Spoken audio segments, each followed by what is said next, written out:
Councilman Green, Vice Chair of the committee, Councilwoman Gim, Councilman O, and myself, Bill Greenlee. And Mrs. Mayor, will you please read the title of the resolution before us today? A resolution authorizing the Committee on Law and Government to hold hearings regarding the Philadelphia 2035 Comprehensive Plan. Thank you. I think we're going to have the Planning Commission, once we get all the technical fun here together. Yes.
Okay, Please identify yourself, and by the way, we all had paper copies of the... Okay, great. Okay? Great. So please identify yourself and proceed. My name is Gary Jastrab. I'm the Executive Director of the City Planning Commission.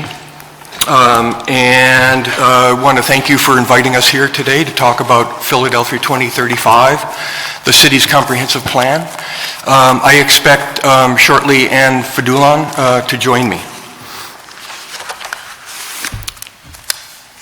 So we're here today to talk about Philadelphia 2035, the city's comprehensive plan. My presentation will include a brief introduction to the staff of the commission, the goals and vision of the comprehensive plan, and a summary of our community engagement strategy.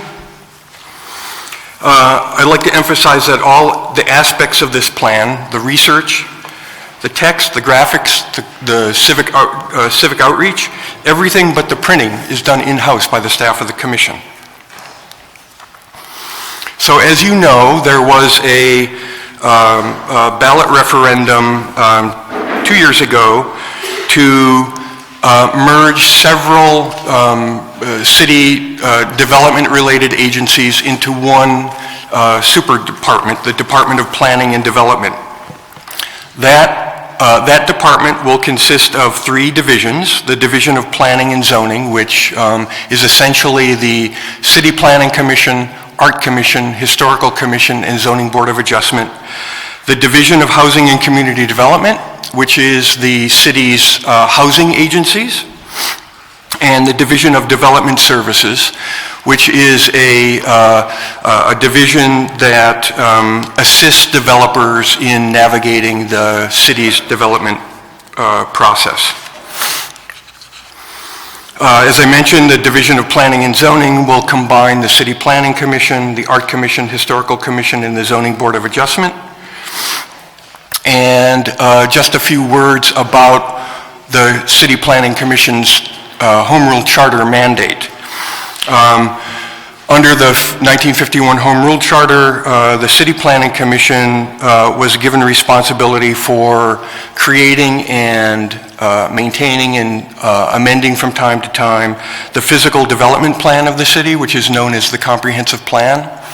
We're calling the current version of the comprehensive plan Philadelphia 35, reflecting the window of time that we're looking at in developing goals and objectives for that plan.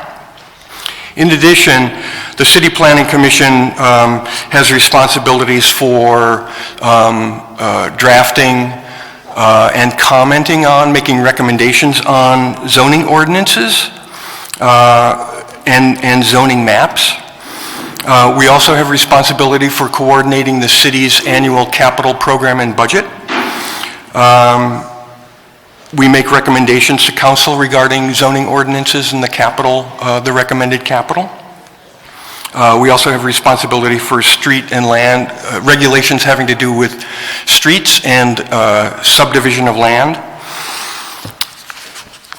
And you see in the lower left a monthly City Planning Commission meeting. As you know, the commission is composed of 9 members, 3 ex officio cabinet level officials, and 6 appointees, 6 mayoral appointees, each of those appointees having a certain professional expertise, city planner, architect, a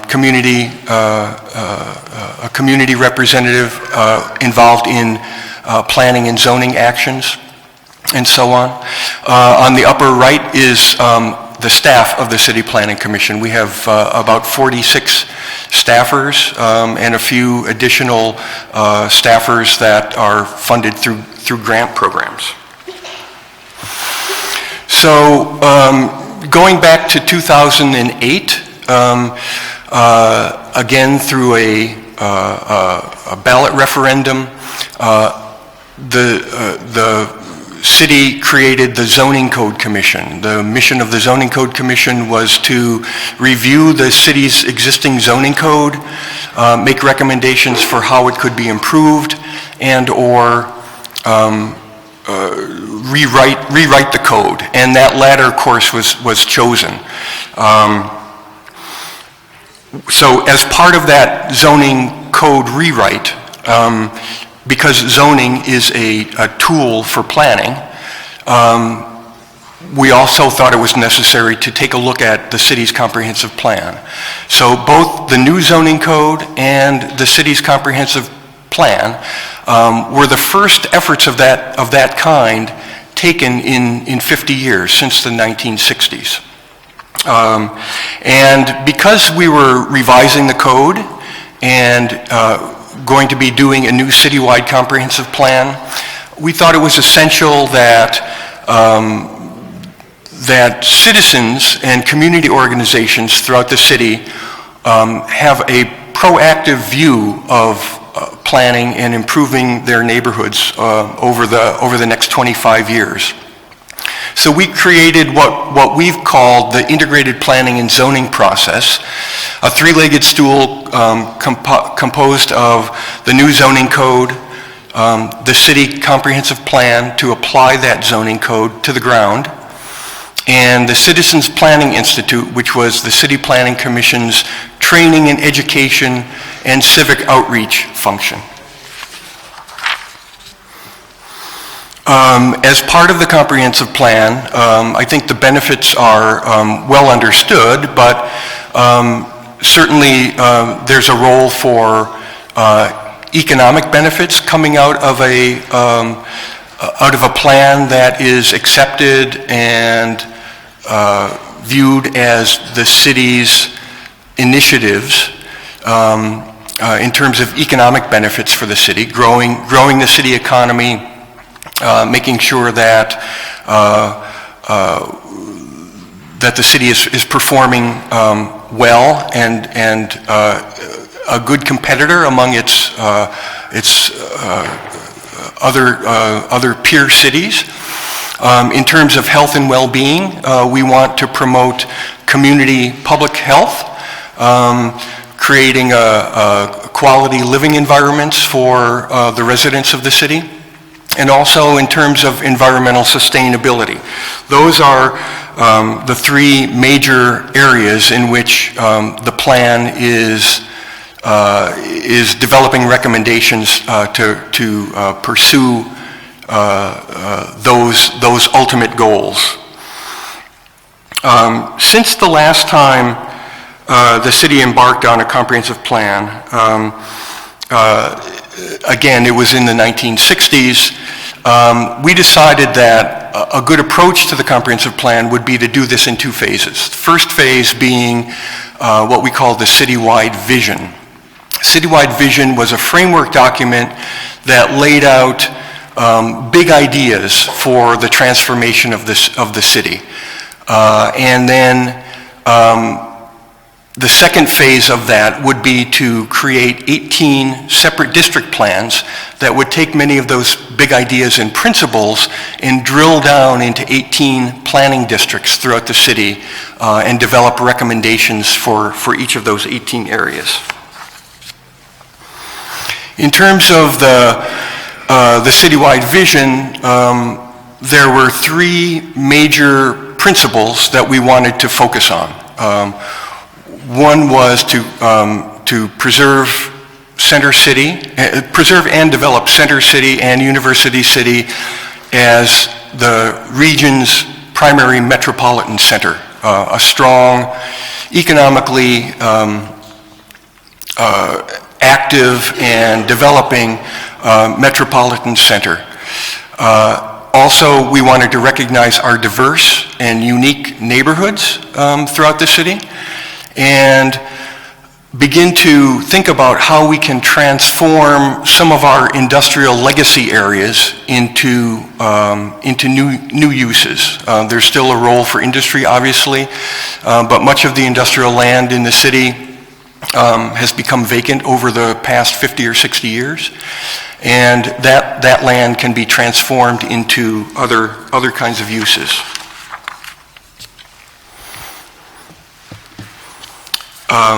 So the citywide vision attempted to establish a 25-year development vision for the city of Philadelphia.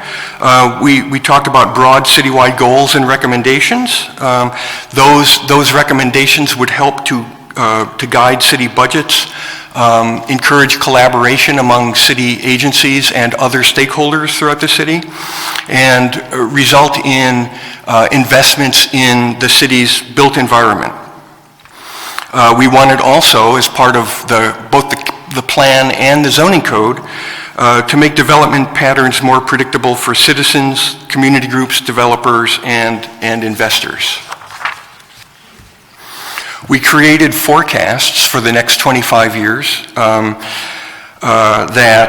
in terms of population gains and employment gains, we established a population objective of adding 100,000 people to the city's population and creating 40,000 jobs. I'm happy to say that we're well on our way to those objectives. We also tried to estimate how many acres would be needed to accommodate that additional population, and made the important distinction that not all of the city's vacant land would be redeveloped as part of those population goals. Our citywide vision, there was a great emphasis to encourage public engagement, and we did a lot of civic outreach as part of our citywide vision process, as well as the 18 district plans. So typically in a district plan, we will hold a series of public meetings, engaging citizens in those district plan areas. We create an advisory board, a steering committee, so to speak, composed of a variety of stakeholders, businesses, community organizations, institutions, to guide the process of planning in each of those planning districts. We work with other city agencies to coordinate those actions across city operating departments. We also created a separate website, the Philadelphia 2035 website, which contains a lot of information and updates as we go through our planning process. And in order to engage youth, we also created up front a poster contest asking students throughout the city to imagine what the city might become as they reach adulthood over the next 25 years. And we developed a poster contest. So I see being distributed to you is some material. We brought a lot of material with us this morning. I'd just like to call attention to this summary document, the Philadelphia 2035 overview. A lot of what I mentioned today is contained within this document, and I think you'll find it very, very helpful. In terms of our citywide vision, we identified three major themes that we wanted to address in terms of our recommendations. Thrive, connect, and renew. The Thrive objective deals with issues of housing, economic development, land vacancy, and land management. The connect theme deals with primarily transportation and utility systems in the city. And the renew theme deals with natural and historic resources. The City Planning Commission adopted the Phase 1 citywide vision in June of 2011. And at that point, the staff began working on the individual district plans. This slide shows the 18 planning districts, and the planning districts have a bit of a different time frame than the larger citywide vision. Typically, a district plan will take a 10-year time perspective. It will apply many of the recommendations of the citywide vision to specific area, as well as developing more place-specific recommendations. And the focus of the district plan is on land use and zoning recommendations, city-owned land and assets, community facilities and other city assets. And as part of the district plans, in each of those areas, we identify some focus areas that are the subject of more specific recommendations and urban design treatments. So as of this coming April, we will have finished 15 of the 18 district plans, and we are now working on 2 others and preparing to begin work on the 18th district plan. The framework for the district plans is basically the same as the citywide vision, the Thrive, Connect, and Renew themes. But the district plans also include information about implementation recommendations and other information for responsible city and regional agencies and how they can help to implement some of the recommendations of the plan. So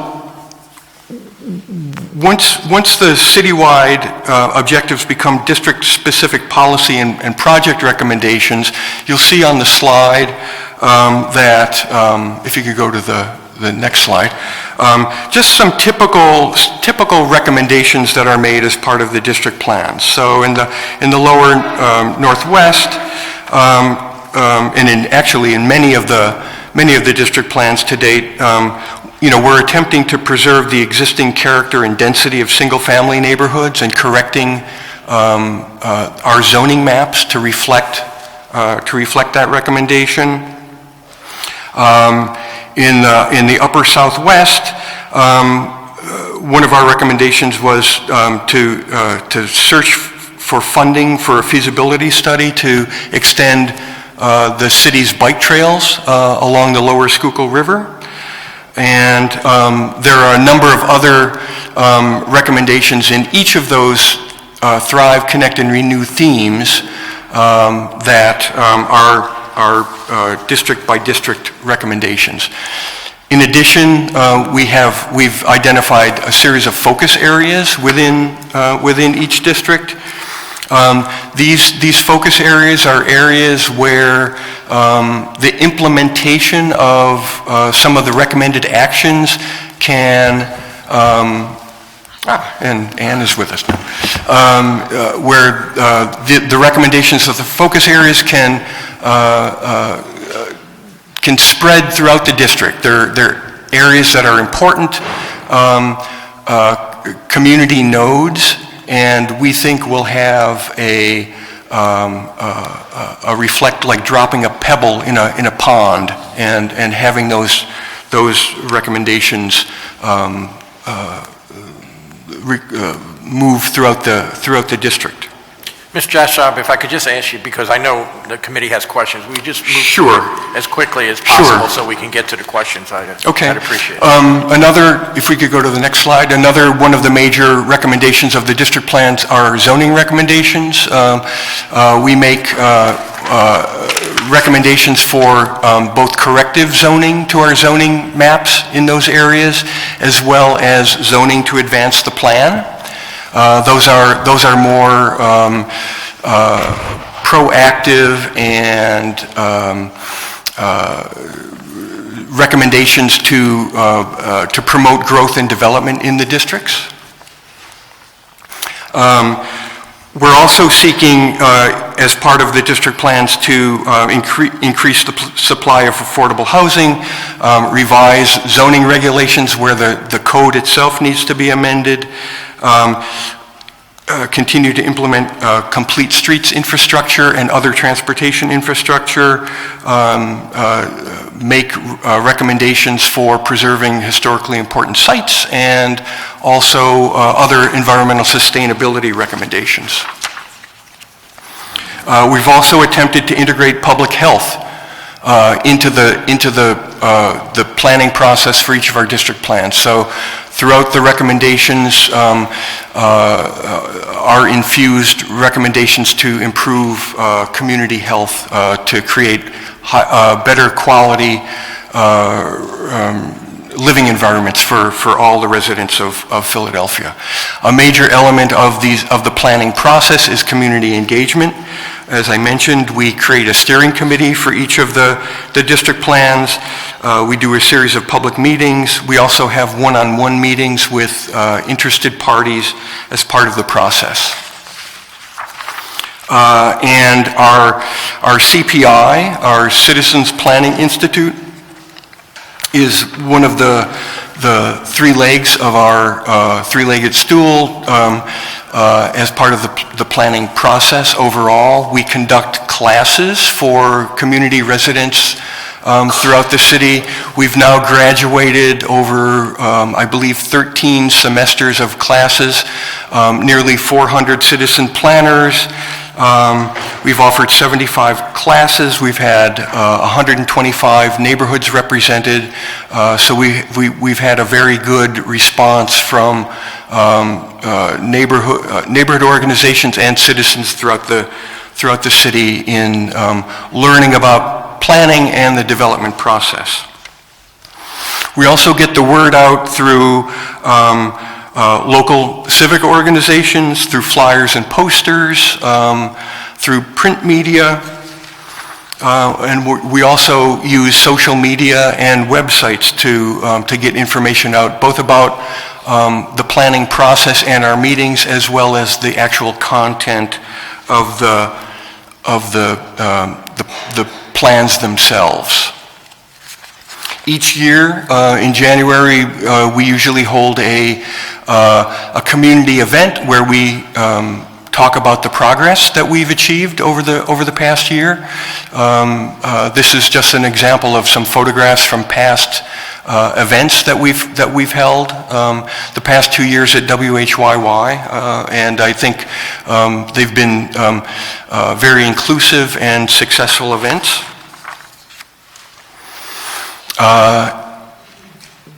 We've also attempted to track all of our implementation recommendations. So we've created databases that go into great detail about the progress that has been made on our various recommendations.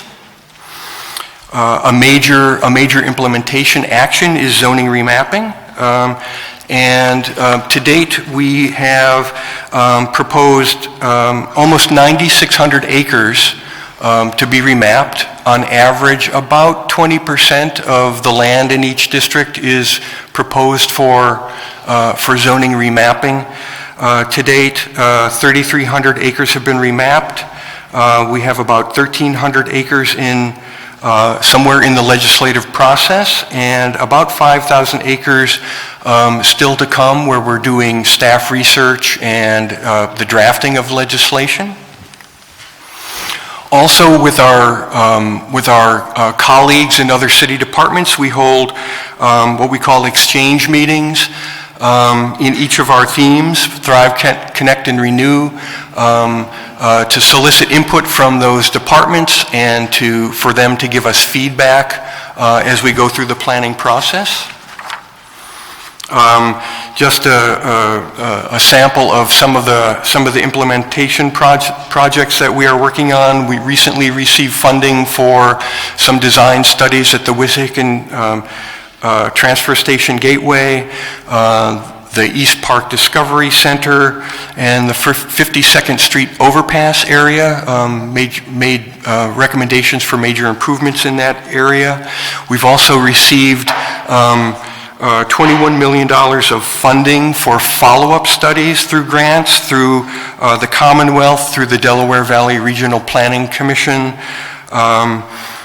through Art Place America to do placemaking, and I'd be remiss to not mention the William Penn Foundation, which provided us with a major grant at the very beginning of this process that allowed us to go above and beyond the resources available through the city budget process.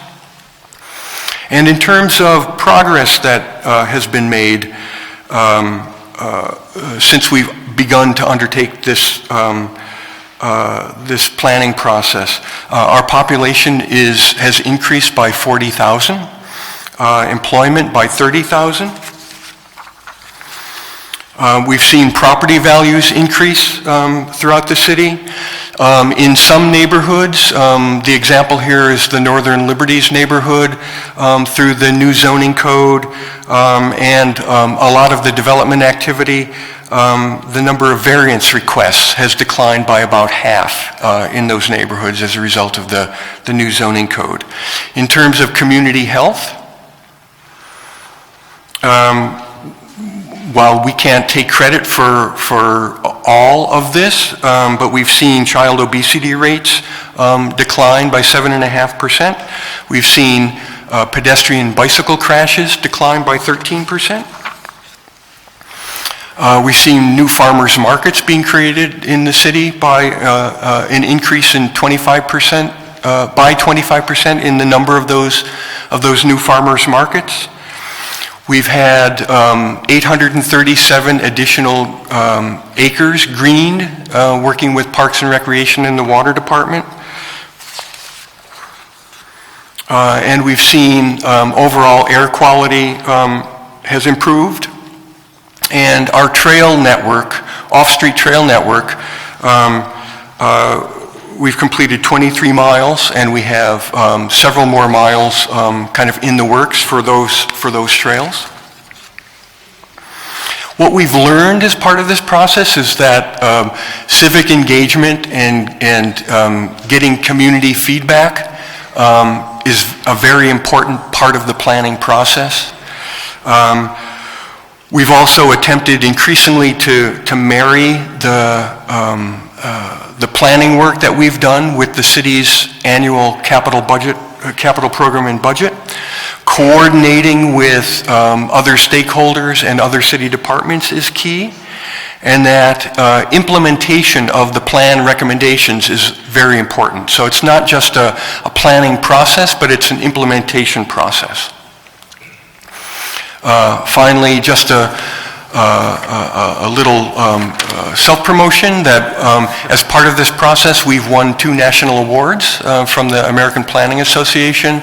The first for a best practice as part of our integrated planning and zoning process, and last year won a national planning award for being the best planning agency in the nation. It's okay to brag now and then, that's all right. So I just want to touch on Yes, if we could quickly, a because couple we want things to go to very questions. quickly, very quickly. So I think... Did you recognize? Oh, I'm sorry, Ann Fadulin, Director of Planning and Development. Thank you. I just want to point out 3 things. One is the intensive civic engagement process that happens when we do these district plans. We literally have planners, and not just from planning and the Division of Planning and Zoning, but also our housing community development staff. We have people in the neighborhoods almost every day or every night of the week. You know, we get hundreds of people out to our community meetings. We probably have more data and interaction with what's going on in the community, and we are really the boots on the ground in that respect for this city. You know, for when we did our affirmatively furthering housing plan, we got over 5,000 respondents, so that the city, when they're doing their survey now for the citywide survey, is trying to learn lessons from us for how we were able to accomplish the outreach that we've done. The other thing is, coming out of this district planning process, you know, I think as Gary mentioned, we have the the citywide vision. Then we have 18 district plans. We're on plan 16, 17-ish of that. So we're getting close to being done with the district plans. And there's a few things that we have heard in every single district. Affordable housing, better access to transit, greening. So these are the things that we hear over and over again. Historic preservation, get the zoning right in my neighborhood. That now really lays the path for us to figure out what we need to do in the city and how we're going to implement it going forward. And as Gary mentioned near the end, we're talking about implementation strategies, and that's really where we are. We're finishing up the district plan. We've got these focused areas in neighborhoods, but one of the big things that we're doing now is coming up with what we're terming our community development implementation strategy. We're taking all the lessons learned from the district planning, as well as getting access to data that almost every other city department generates, to put it all up on the wall and say, okay, where are we hitting the mark, where are we not hitting the mark, how are we investing our money, are we leveraging each other's money, are we doing things in an intelligent, coordinated way, and where can we start to invest our dollars to make sure that we're having maximum benefit and maximum impact. And that's what it all is starting here at the Planning Commission, but we really believe that we can really pump up the volume as far as community development activities in the city and do a much better job of not just coordinating city resources, but attracting philanthropic and private capital dollars to do the investment and the improvements that we know is needed in so many of our neighborhoods. Okay. With that, we'll turn it over to you guys. Okay, thank you very much. And sorry to rush you a little bit, but we have, I know we want to get to questions, and we have one more bill. It's okay, we got to have another hearing at 1 o'clock. I'm here for another hearing with you this Yeah, I was afternoon, going to so say, I get it. you're going to hang with us for a while here today. Thank you. Councilman Green, and then Councilwoman Gimm. Thank you, Chairman Greenlee. Wanted to just commend the Planning Commission taking on this effort of Philadelphia 2035. I know it's a major undertaking to do this process as we plan for the future of our city. Some of the questions I have in reference to the actual remapping, and I know with the vision you have for Philadelphia 2035 is Thrive, Connect, and Renew. And some of the questions I have as you meet with various community and organizations at the district level, as you're doing the district remapping, from my experience, I've been head of a community association involved in a number of different community level organizations. You tend to bring out the people who are more engaged on these issues. My question is, now as you go into the remapping process, which is really the real work of this whole process, and you're actually changing some of the zoning classifications at a very, very granular level, what type of information are you getting now? Because you have a lot more work to do in that regard in reference to people that have a different perspective on some of the ideas you're talking about going forward for Philadelphia. Well, I think that, as we do the remapping process, we try to take, we do a lot of civic outreach as part of that. We try to take into account a variety of views, and then use our our professional expertise to kind of come up with solutions for those, for those very specific remappings. I'm not sure if I'm really answering your question. Well, I'm saying there may be parts of, you can pick any street in the city of Philadelphia, say like a Castro Avenue or other areas where the land use of that part of the city, that area in particular, was a certain structure based on a much older city. And now we're moving forward in a different way and things are different. And although you are using information and resources that you're seeing in other cities and maybe other parts of this city, maybe some of the residents and neighborhoods may not be ready for those type of change. So you're talking about changing the land use of a property to something that's maybe more unique going forward, but people may not be ready for that. And although you may have people at the district mapping level who are participating, who are supporting that, but when you actually do the actual remapping, we're actually going to say we're going to change this property from this classification to another classification, which may change the use of that property going forward. You may have people who are pushed back who may not have been in the district planning meetings. Right, so I think we're seeing a few different things, right? I think when the 2035 plan was embarked on, we were a little bit different city. We were trying to come out of a recession, as was the country, in a great recession, and I think we came out of it in, honestly, probably a much more aggressive manner than we had anticipated. And so now we are seeing development pressures that we have not seen for decades in Philadelphia, and I think, to be honest, we're probably playing a little bit of catch-up in that realm.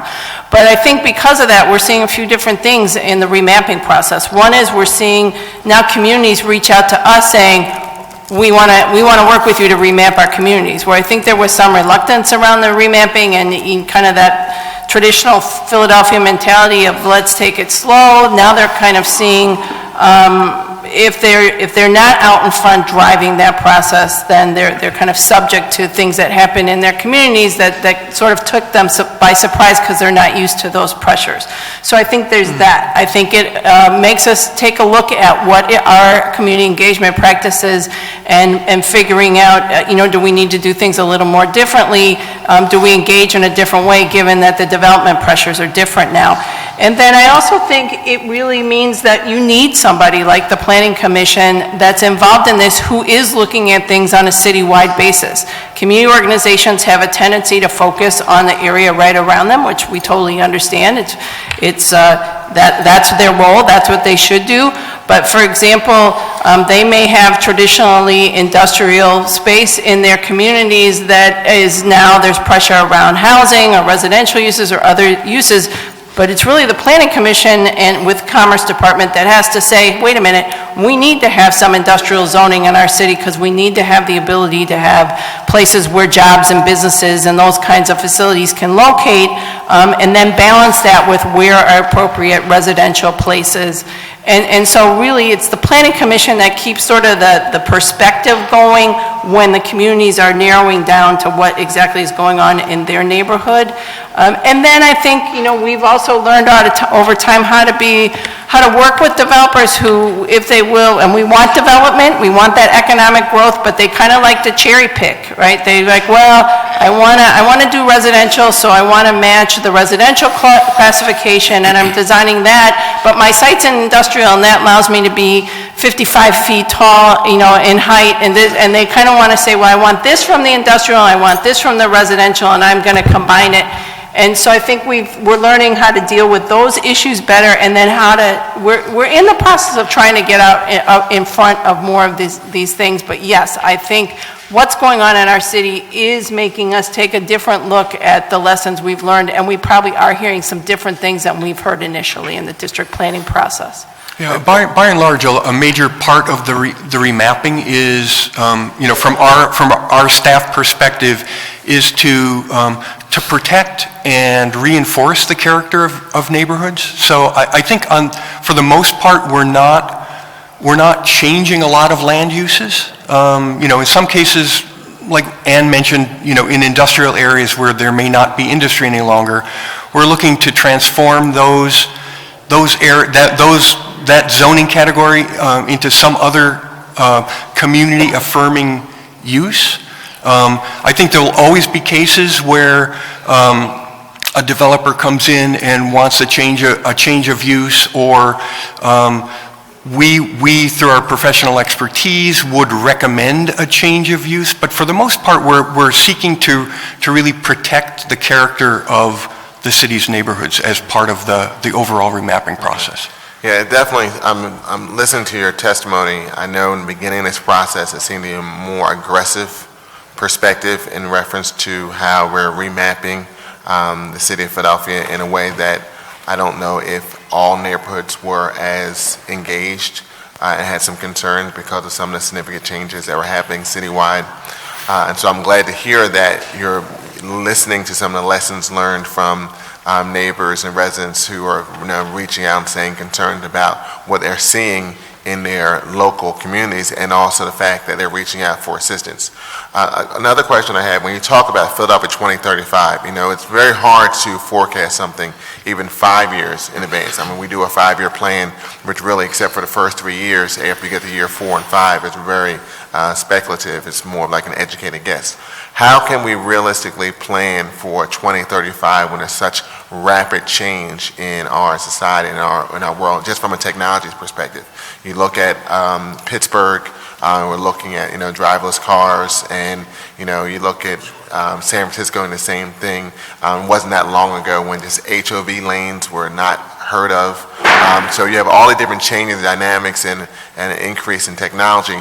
How do we realistically balance between the changes that are going forward and try to implement a plan that after a few years or time may start to become somewhat outdated? So I think our perspective also is, while we're talking about this as Philadelphia 2035, kind of a window of time in which we make develop goals and objectives. In a very real sense, a plan is never done. It needs to remain flexible. So we don't know necessarily what new technologies might exist in 10 years regarding transportation. The staff is certainly attuned to those issues, and we try to incorporate the best practices that we have available to us. We watch closely what's happening in some of our peer cities and see how they're dealing with issues. So it's really a very flexible kind of process, and I think ultimately our objective here is that at the end of these 18 district plans, we'll go back and start to revisit the districts.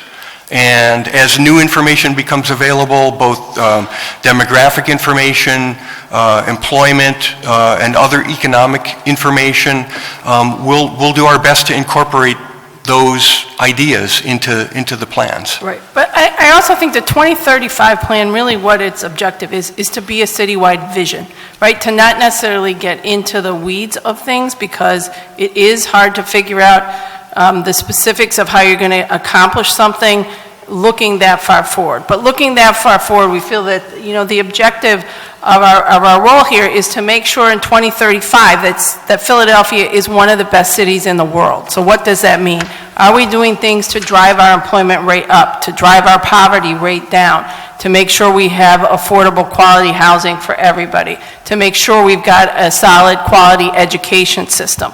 So those are sort of the big picture vision things that go into something like a 2035, and then we dig down through the district plans and some of the neighborhood plans of, okay, how do we accomplish that? And I think, and just as Gary said, all of these documents are flexible and changing, and it is something that's difficult to keep your eye on, because as we know, technology is changing exponentially, and us as humans kind of tend to think linearly, and we're not gonna match up there. And I think, again, around civic engagement, one of the things we've really been pushing is how do we get a broad spectrum of demographics to participate in what's going on in our department, so that honestly, probably Gary and I are not exactly in the right age bracket to be predicting about what's going to be going on in the future, because what is happening now is just so drastically different from all our experience really. This is not what I learned in graduate school or undergrad or high school or kindergarten. You know, the way I have 2 millennials, the way I see them doing work is just drastically different than I would have ever imagined it. So I think it really is tapping into different voices and different experiences and trying to take that all in, and then given the expertise that we bring to the table, how do you then keep your eye on the prize, which again is to make Philadelphia the best city it can be, and then how do we get to these day-to-day things to accomplish that? Yeah, I know some other members have some questions, and I guess the reason I asked the question is that I've been through a number of strategic planning type initiatives with different organizations, and often an outside consultant comes in or individual within the board organization will work on a strategic plan, and then they go to a point after it's completed to implement it.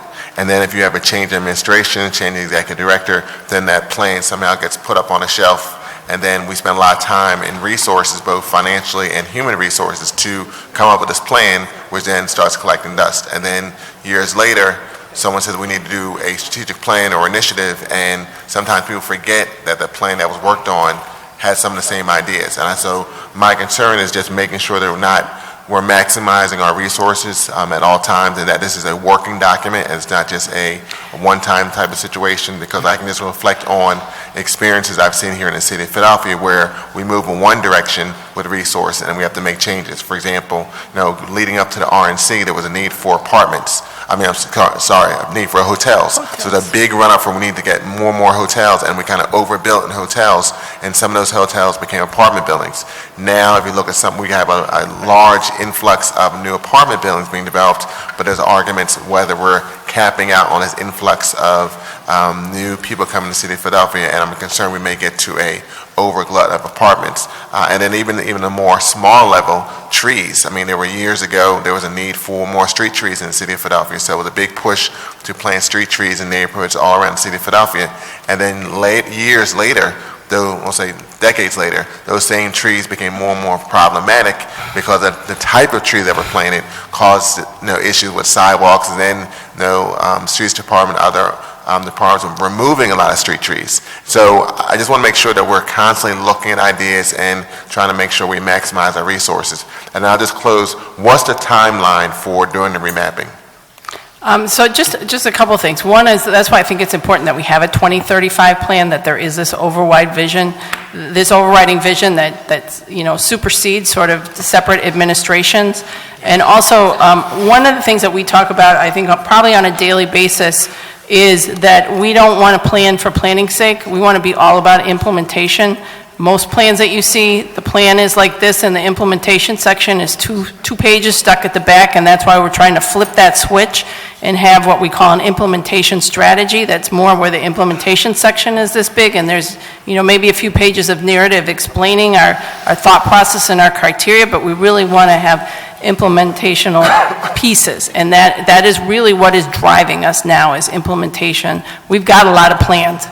We've got a ridiculous number of plans, actually, if you look at all the divisions across the department, and we are all about implementation now. And I'll let Gary answer the remapping piece. Much of the remapping work comes out of the district plans. We're now about to adopt our 15th.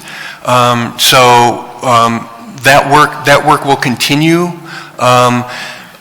We're anticipating that. I think right now there's quite a bit of legislation kind of in the works.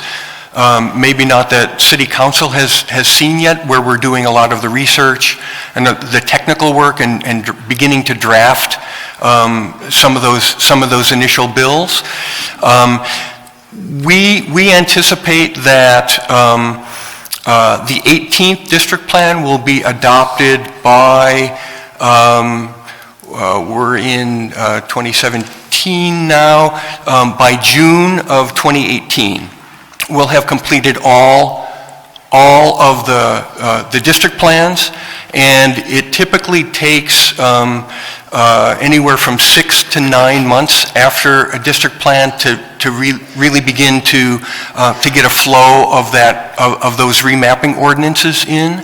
So I would say by the end of 2018, most of the city will have been covered in terms of our remapping efforts. Now, I think it's also probably true that over time, we're going to be going back and reevaluating the effect of those remappings. So, like a plan, we have to remain flexible with the maps as well, and it's a kind of a continuous process that we'll be engaged in.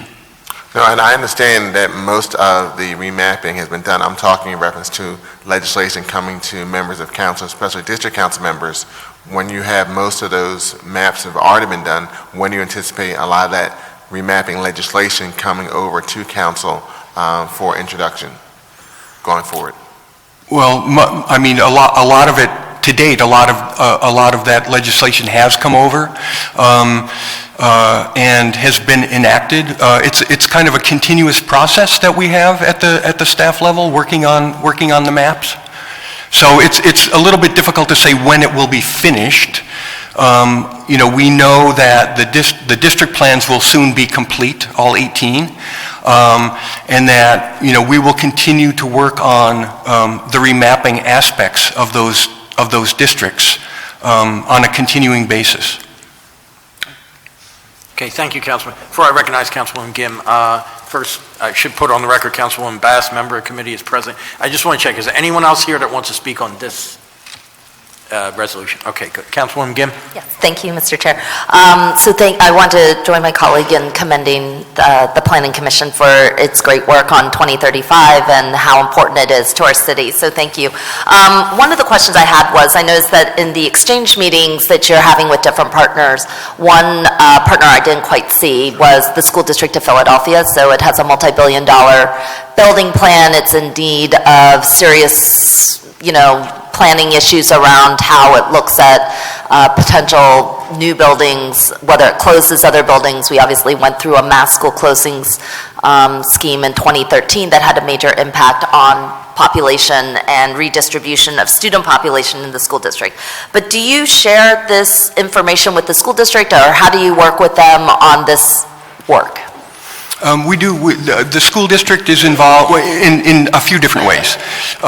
School district staff is involved oftentimes in our district planning process. Which staff? Pardon? Which staff? They're capital program staff. We do.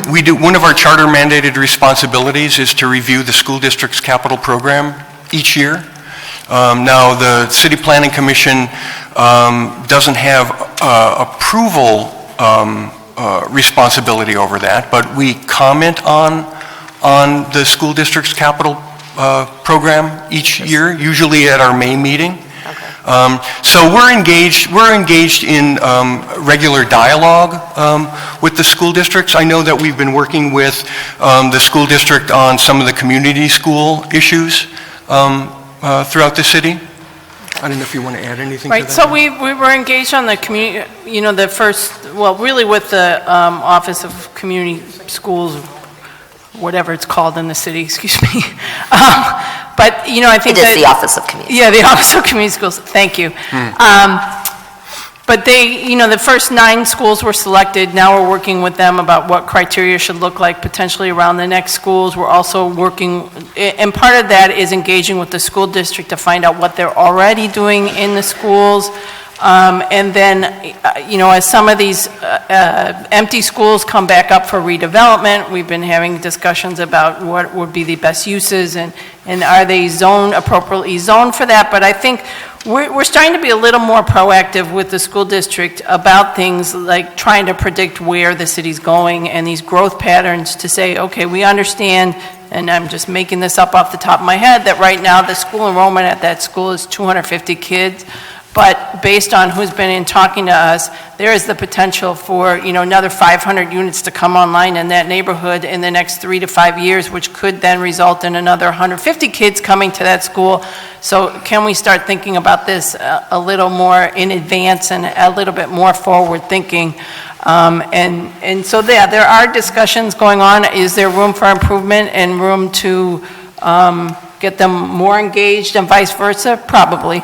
Yeah, I mean, there are a couple of things. One, I would love to see if you have any written review of the capital program and that you do it on a regular basis. I definitely would love to see it, and I'm sure that the rest of the city council, particularly the education committee at budget time, would like to see any review that the planning commission does of the district's capital budget in particular, because there are very few entities right now that currently do it, and for the most part, council's budget review has focused overwhelmingly on the operational side of the school district and very little on the capital end.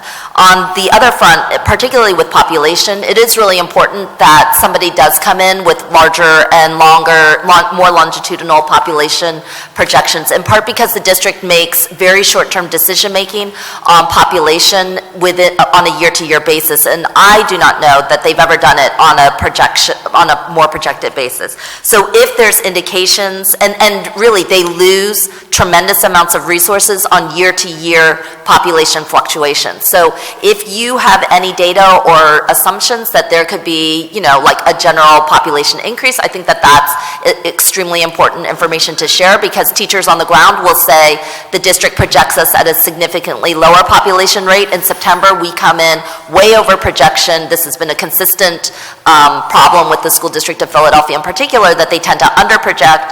It's obviously a significant cost savings not to hire, a lot of teachers in September, but, or, the fullest cohort, but, a lot of complaints at the school levels that frequently the district's population numbers are not necessarily accurate. And so if we have some clarity about some of this, obviously you can't necessarily drill down school by school to be able to tell where things are going. But if you have neighborhood or general kinds of assumptions about it, especially when we're projecting a significant increase in population, I know it would help. The second area that I wanted to talk about, so I think that, this aspirational question that I think my Councilman Green was asking about is a really interesting one, and there's obviously a lot of discussion and dialogue about how do you plan, how does a city project forward, especially so far into the future. Everybody also obviously wants to be aspirational, everybody wants to focus on prosperity, everybody wants to focus in on, the most progressive and optimistic views that we can see for the city going forward. But there's also a vision that planning should be focused also around existing concerns, not locking us into our current status, but with a fullest understanding of the issue of equity. And for me, equity is a fundamental component of planning. That in a city like ours, the largest poor city in the country, that issues of equity become fundamental to understanding how we can project. That prosperity isn't a linear path towards the future, that there's actually a strong belief that equity is the path we follow to get to truly share prosperity across the city. And I hope, though I didn't necessarily see as much references to equity through probably the three main themes of the Thrive, Connect, and Renew, in particular equity around our neighborhoods, equity around transportation in particular. I know that it's probably something that you're working on anyway, but the explicitness of it and the framing of it is, I think, a really different type of tone that helps us ground ourselves in our current reality and then project outward about how we're going to move towards a bigger vision. But along those lines, one of my questions was, can you talk a little bit about the relationship, for example, if we were to look at housing, about the city's new fair housing plan and the comprehensive plan, and whether and how the fair housing plan informs your efforts and also impacts potential zoning changes? Right. So a couple things. One is, I think you're going to see a much more robust piece around equity in our implementation plan. We are right now scouring the country and actually the world for best practices there. For example, there's been a lot of larger projects announced for Philadelphia that are going to take years to materialize. The 30th Street Station Plan, Logan Triangle, the Schuylkill Yards, and we are having conversations with those folks around, all right, how do we start today to make sure that by the time those developments are realized, that there is true equity and participation from the communities that those groups are happening. What's going on around workforce development and training, what's going around about business mentoring, and we're actually looking at some very creative models about how to actually have equity participation of those communities in the project, so there's real community wealth creation. Those are really, we are very much interested in that and figuring out not how we can sort of just, if you will, shout the same programs we've always had, only louder, to actually take a look at what we're doing to see what we are doing that's effective, and are there things that we are not doing that we should be doing, or are there different ways for us to attack the equity issue that we want to take advantage of.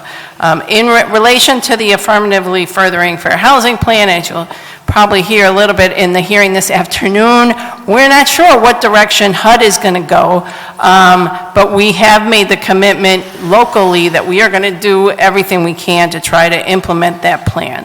A couple of things that have come out of that is that if you look at the areas with criteria where HUD has said that they are going to discourage us from investing in our city because they don't want to create these pockets of poverty, that could actually be problematic for Philadelphia because it really rules out a huge section of our city because we have such deep poverty issues. So that may be something that we push back a little bit and want a balanced approach.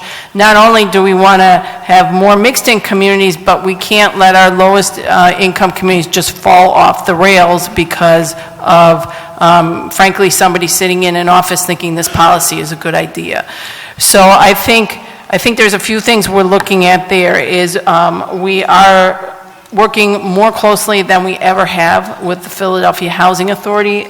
This morning we just talked about working on a senior staff retreat to continue to try to collaborate more and more with them.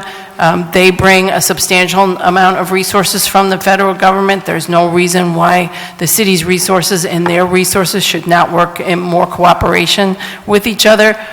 We are also looking at changes to the zoning code right now that would provide additional incentives to get to a deeper level of affordability. So we're looking at all those things and how that ties in.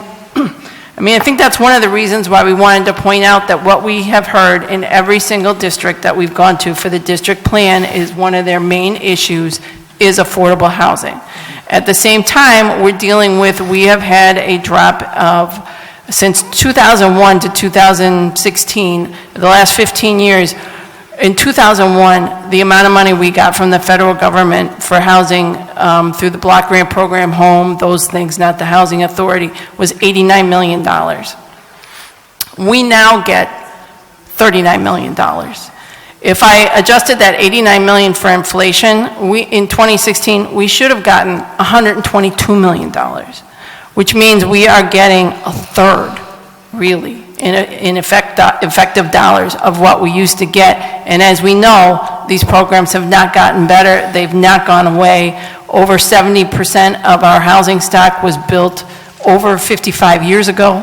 So we're dealing with all those issues. And I think by honestly creating this new Department of Planning and Development, we are now tying our planning function much more closely with our implementation function so that as we live in this world of diminished resources, we are in a much better position to coordinate implementation with planning, but also, as I mentioned before, we are also working and getting the data from every other city department to make sure that we're maximizing the work we do with commerce, to make sure we're maximizing the work we do with public property around capital improvements, to maximizing where we're doing things in concert with, the rebuild program. All those things, because we realize, there's not going to be some manna from heaven from the federal government. Yeah, no. So we've got to figure out a better way to deal with what we have. And I think part of it is like keeping that, there's no question that the money won't come just because we deserve it. And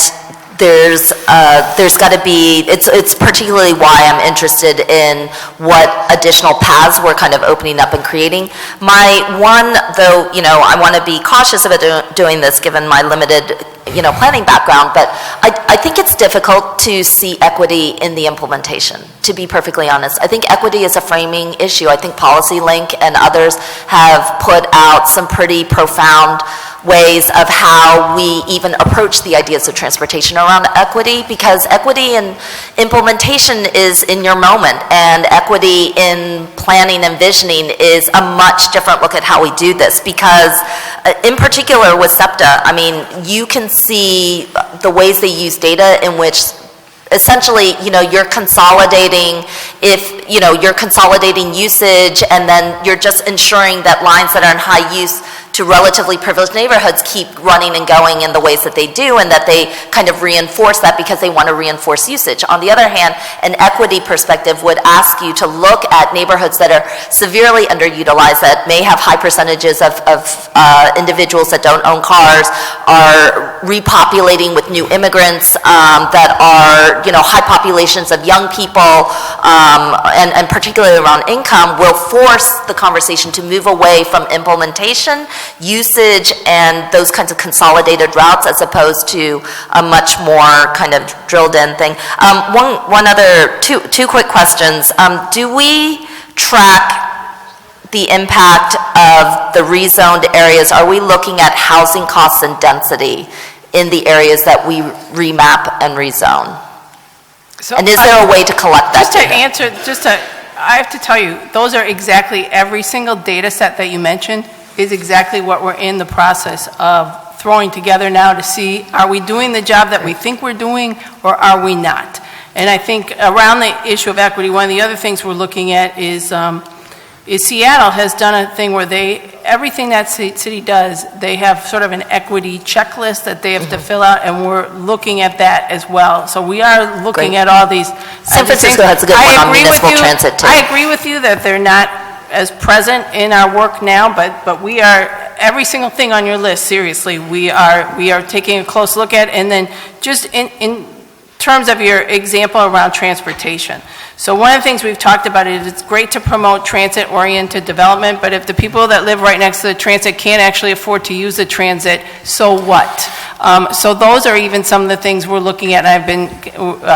We have our transportation planner looking at how other cities have made the cost of transit more accessible to their employees and to their residents, and we're starting to have those conversations with receptive members from the SEPTA board about how we can look at our transportation system in a manner that makes it accessible to the folks that really probably need to depend on it the most. And right now we have exactly the opposite thing happening, where our folks that are the most in need probably pay more money than anybody else to use our transportation system. Just, are we tracking the impact of housing costs and density in the areas that we remap and zone? Right, so we are tracking that across the board, but yes, in the remapping areas as well. Yeah. I can't point at this point to any specific study that we've done to look at that. We certainly can do that. Much of the remapping has only occurred in the past few years, so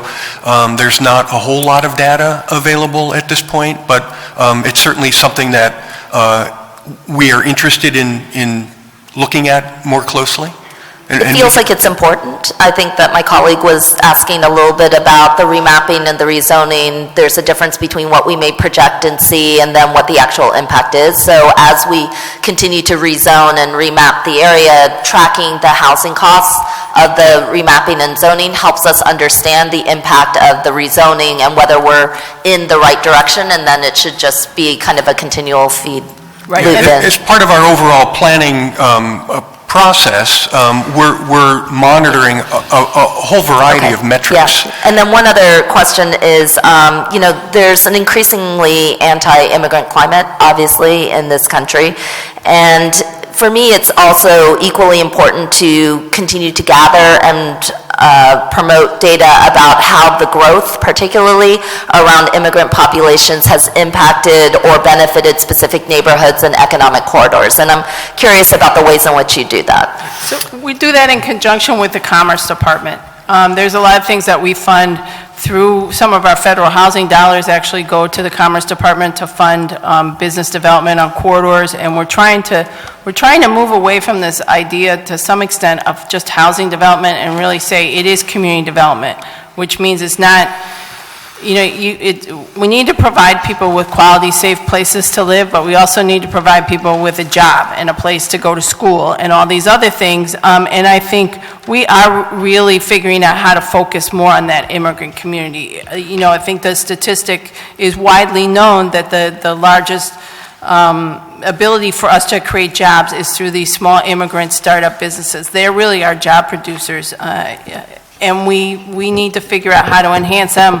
I know that, you know, Commerce has more international development, but also, again, across the board, we're all implementing these language access plans to try to figure out how we are better equipped to service these immigrant communities and not have so many, I say this example all the time. It's hard enough to figure out how to do business with the city when you speak the language, right? When you don't speak the language, I honestly don't know how anybody does it. So we're looking at ways to do a much better job of that. And I think as we go forward, we're all going to figure out ways about how we can highlight the incredible contribution that the immigrant community makes to our city, and we hope will continue to make to our city, and just how important that population is.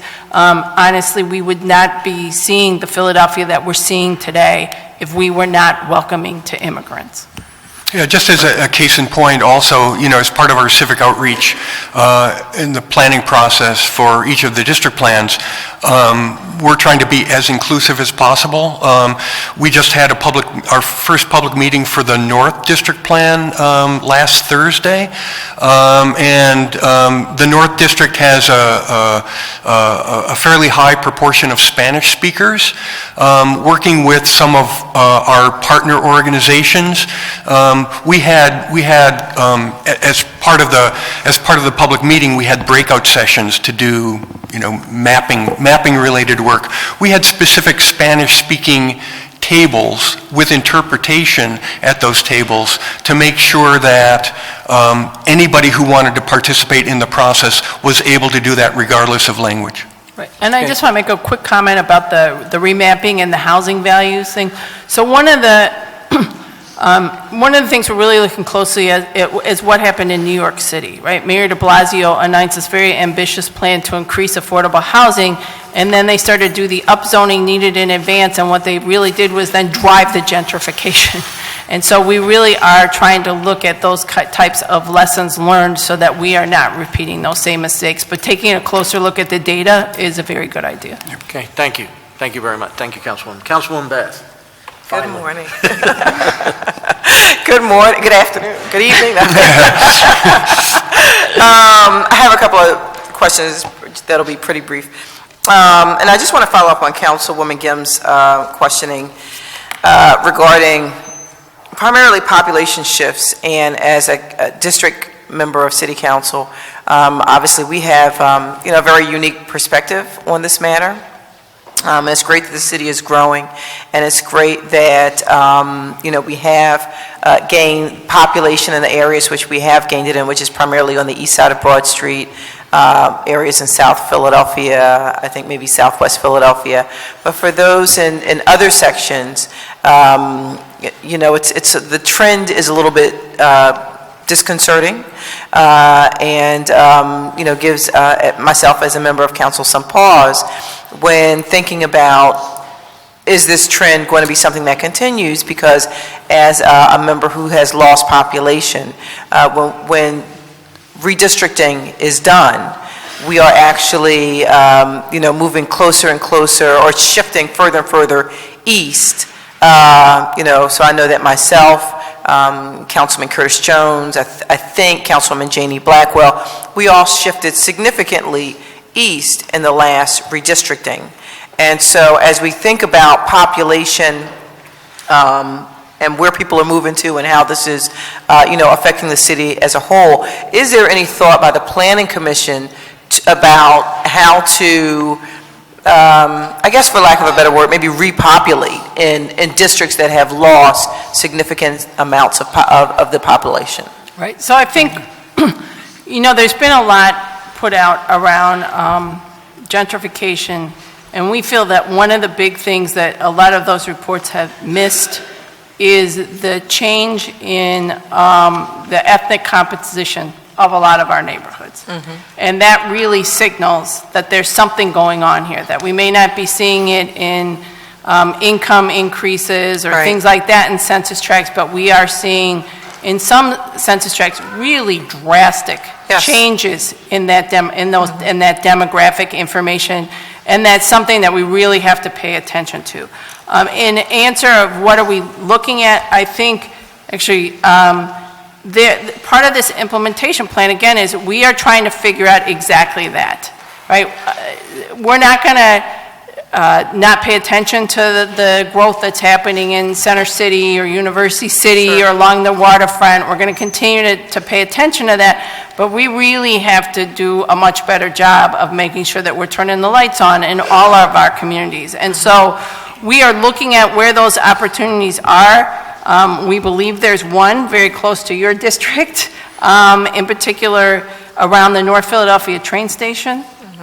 Imagine, it's great what's going on at 30th Street Station and all of that, but imagine, you have an area there where you've got Amtrak, a couple regional rail lines, the subway line, several bus stations, and they don't communicate with each other at all. So imagine if they did, and what would happen in that area, and the power of that to unlock the potential that are in those communities. So those are exactly the types of things that through the district planning piece and these focus areas, and now our ability to kind of coordinate on a much deeper level, we're looking at those opportunities and what do we need to do to unlock the potential of our neighborhoods. Also as part of the district planning process, we look at community facilities, parks and open space, rec centers, police and fire stations, the gamut of city operational facilities to make sure that every neighborhood is well served by those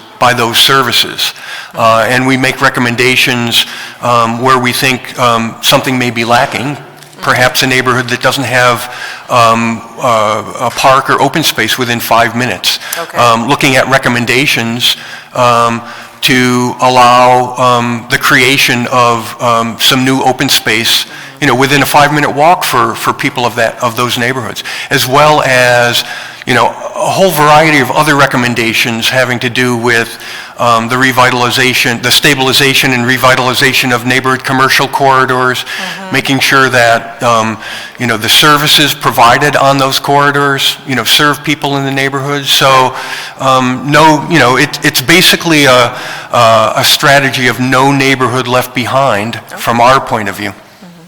Okay, well, I'm really glad to hear that. And, as you continue to look at neighborhoods, and as you mentioned the North Philadelphia train station, I don't know that there's been any conversation with planning to talk about those sorts of issues, but I think maybe adding that to your radar, particularly with district council members, I think that would be significant. Well, district council members that have lost population would be very, very important.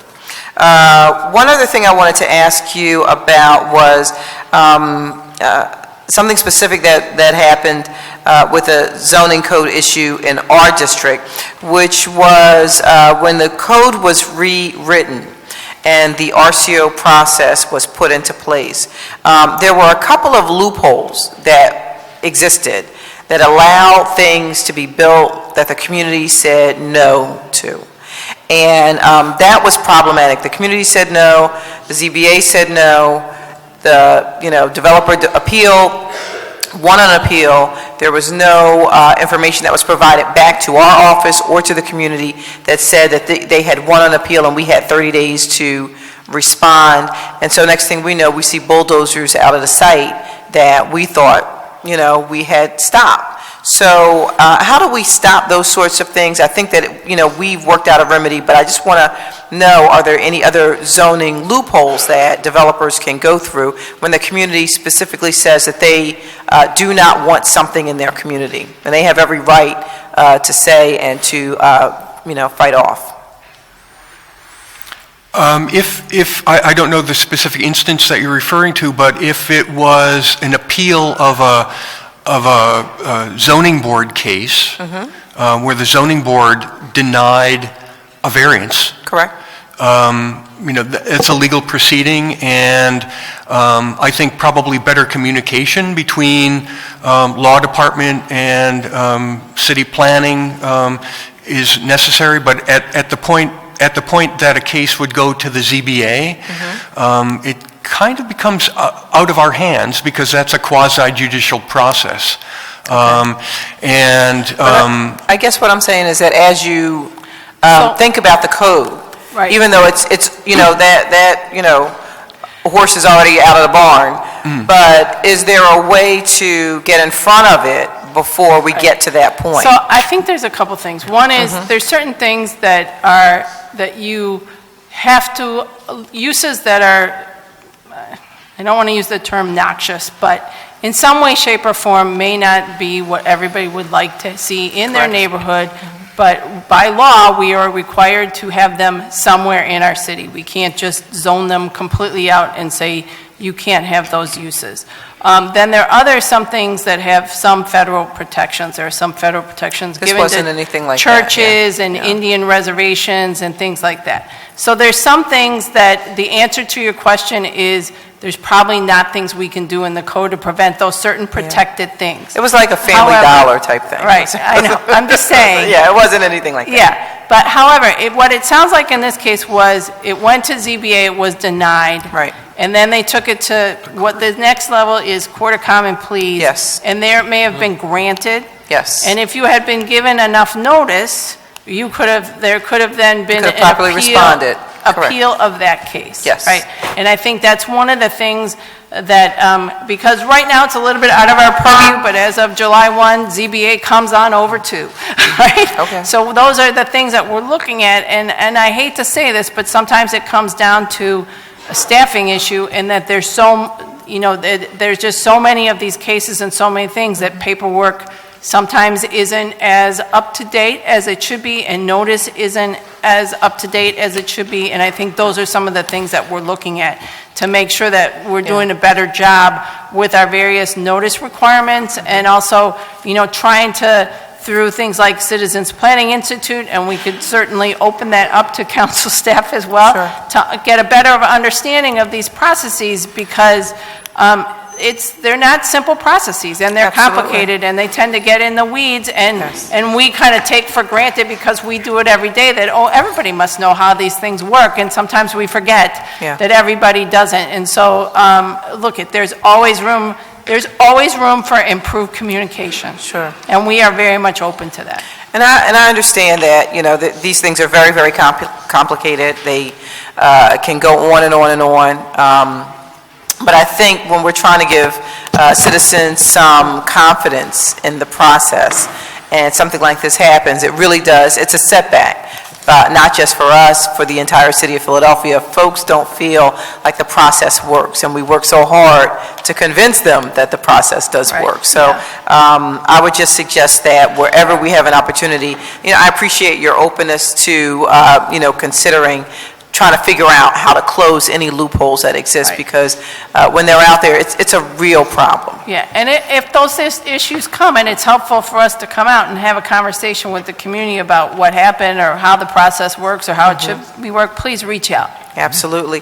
And one last question, really quickly, or more of a statement, regarding some earlier conversation I think that you had with Councilman Green in reference to, the outreach.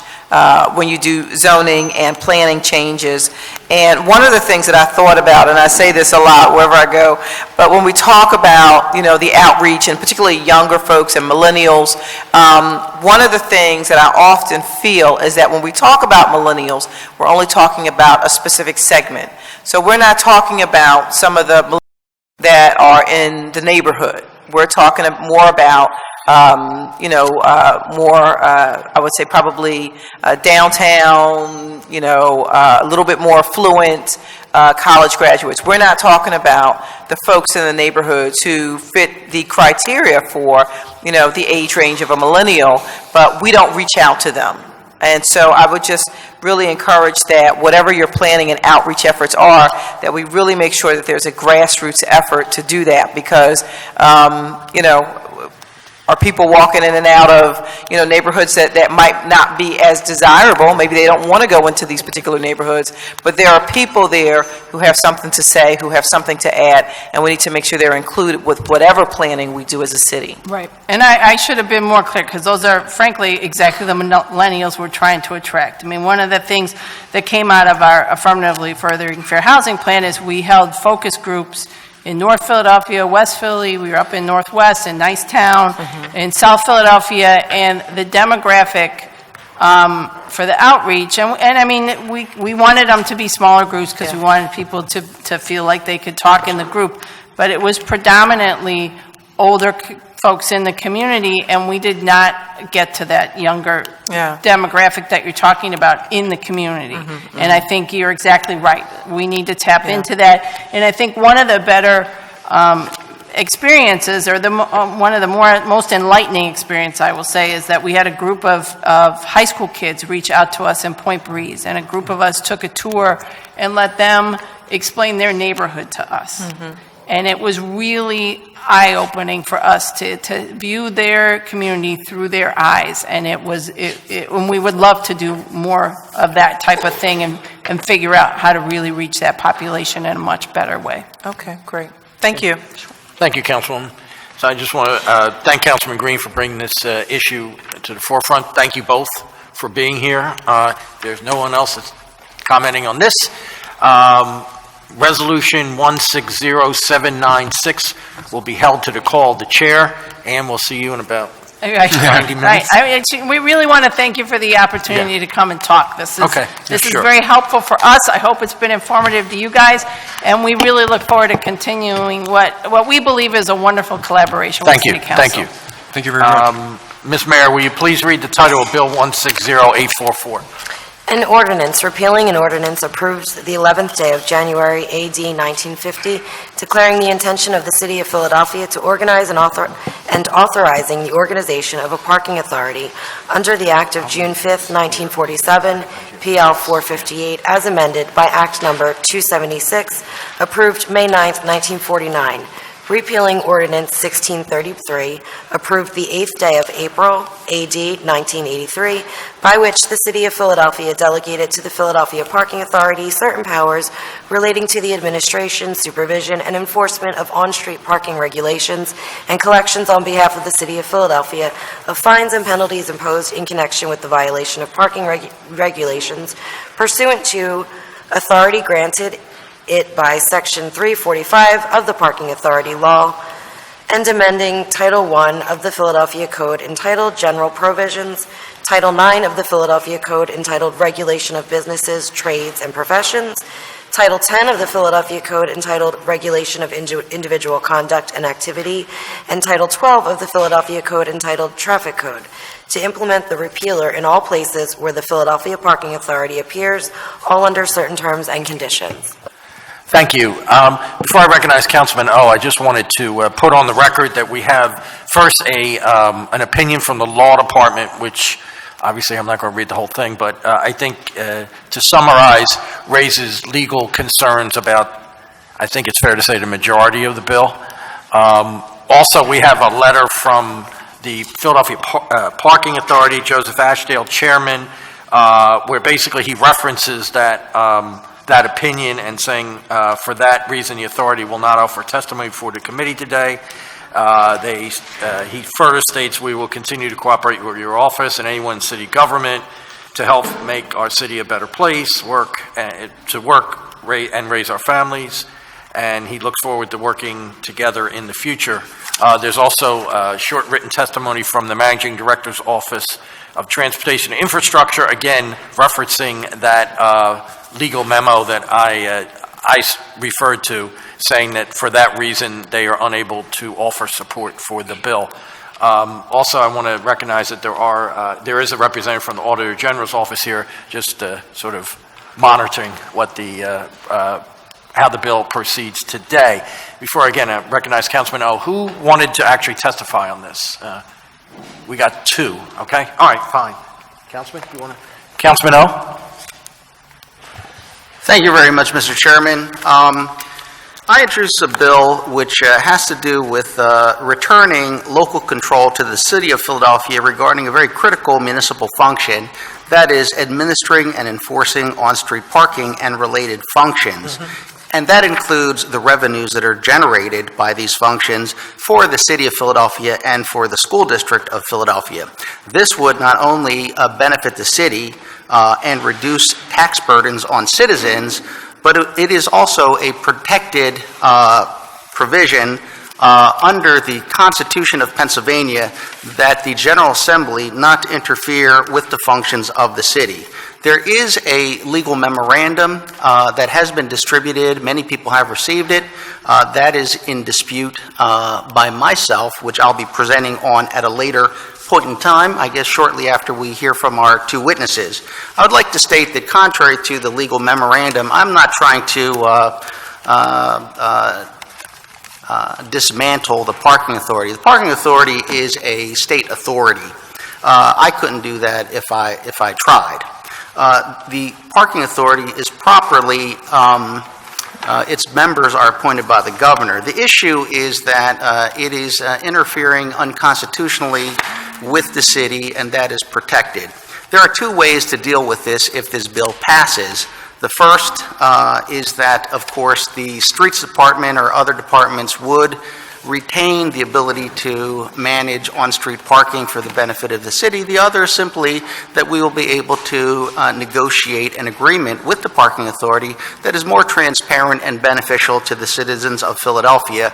We have not been able to do that because of various legislation and other things. However, I would like to point out, as we will proceed later, that the law is such that the city is constitutionally protected in its ability to govern its own business. Thank you.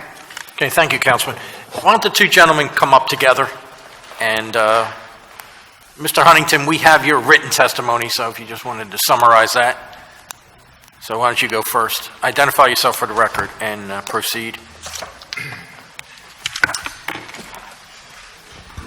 Good morning. Thank you for the opportunity to testify. I'm Steve Huntington. I'm chair of the Crosstown Coalition. That's a federation of 24 RCOs representing communities in greater Center City, from Fishtown in the north through Packer Park in the south, from Society Hill in the east to Spruce Hill and Garden Court in West Philadelphia. As well as some outlying communities such as East Falls, Overbrook Farms, and Central Roxborough. We were contacted by Councilman O's office, and in response to that contact, and I've been away, so I sent out rather tardily a February 21st memorandum to our 24 members asking whether we should present testimony this morning as to whether an exploration process should commence about returning the parking function to the city. We had a robust response. The request was 6 days ago. 2/3 of our members, 16 members, responded. One of the groups couldn't convene their board, so they had to abstain. But there was agreement of the other 15 members that we should consider taking the functions of parking enforcement and sending them back to the city. Having said that, a number of our members noted that we must be careful to replace as well as repeal, to use the terms of the Affordable Care Act dispute. And a number of the members noted that the bill was short on follow-through. Another comment that sort of bubbled forth was that this would be a major change in how the city operates, so that we were hopeful that perhaps this bill could gain some support with some input from other council members representing other districts. This morning, for the first time, Councilman Greenlee, I saw for the first time this memorandum prepared by the Law Department on January 25th. Obviously, the Crosstown doesn't have the legal resources to opine on the legality of this bill. Speaking personally, having practiced law for 40 years, I'm not surprised to see an opinion like this. Having said that, I think the presentation of the bill did occasion a dialogue among our members, and it produced a pretty quick consensus that the people in the Crosstown neighborhoods support the idea of taking a look at returning parking functions back to the city. So thanks for your time this morning. Okay, thank you, sir. Let's hear from the other gentleman, and if there's any questions. Sure, great. Please identify yourself. Yeah, my name's Jake Leifer. I'm the co-chair of the Fifth Square, a volunteer-based political action committee dedicated to improving the built environment of Philadelphia. We believe that through this legislation, as well as looking at the operations and technology, that we can help to transform the lived experience for residents and visitors. To this end, we've been disappointed with the current state of on-street parking management, which is an ad hoc process lacking planning and foresight. Many parking districts have on-street parking permits that exceed the capacity of actual on-street spaces. Blocked sidewalks and crosswalks are the norm in our city, violating ADA standards and putting all residents at risk, but particularly children, the elderly, and residents with disabilities. The PPA currently operates with an invitation to enforce parking laws, leaving vast stretches of the city with little enforcement. The focus has resulted in an oversized focus on expired parking meters rather than illegal parking enforcement. We found in the data that there's currently 15 expired meter tickets written for every one ticket regarding blocked sidewalks, crosswalks, or ADA ramps. And as a South Philly resident, I'm acutely aware that the lack of this isn't because everyone's following parking law. We were also disappointed with Friday's PPA board meeting, where board members stated that they have no way to improve the number of wheelchair-accessible vehicles, that they are bound by Commonwealth legislation. The current state of 30 wheelchair-accessible vehicles citywide is not where we need to be. If the PPA can't provide the necessary service due to state legislation, perhaps it's time to evaluate the legislative oversight. Fiscal management has been opaque and troubling. The promise to provide funding to our schools has seemingly vanished through vast capital expenditures, creative accounting, and lackluster management of budget creep. Lastly, PPA's revenue initiative to expand revenue through billboards on neighborhood lots without resident input is troubling. We believe the following actions should be taken by the PPA. Immediately implement incentives and initiatives to increase the number of wheelchair-accessible vehicles. Enforce parking regulations throughout the city, particularly those that impact accessibility. Implement demand-based pricing on parking meters to encourage better parking management. And to council, I believe that you have the following capabilities that you could enact immediately. One would be to remove the on-street parking tax exemption so that parking revenue can flow directly to our schools and city. I'd recommend rapidly implementing daylight intersections to ensure that crosswalks are safe and accessible. Implement a well-defined planned residential parking process to ensure that residents who need on-street parking the most have it.